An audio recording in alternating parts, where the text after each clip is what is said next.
Ayan guys, swimming muna tayo dahil napakainit po dito sa Cayman. Ayan, papahangin po tayo kasi holiday today. Ayan, ito po.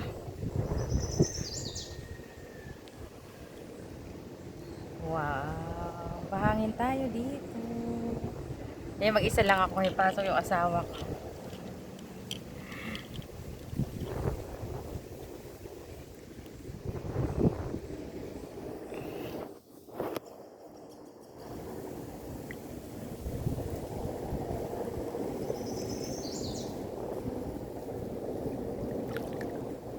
Ayan.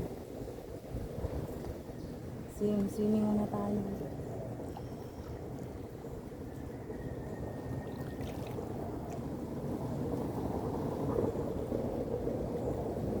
Hindi ko ako mag-isa guys kasi naboring ako doon. Mag-isa lang ako sa bahay. Pasok kasi yung asawa ko.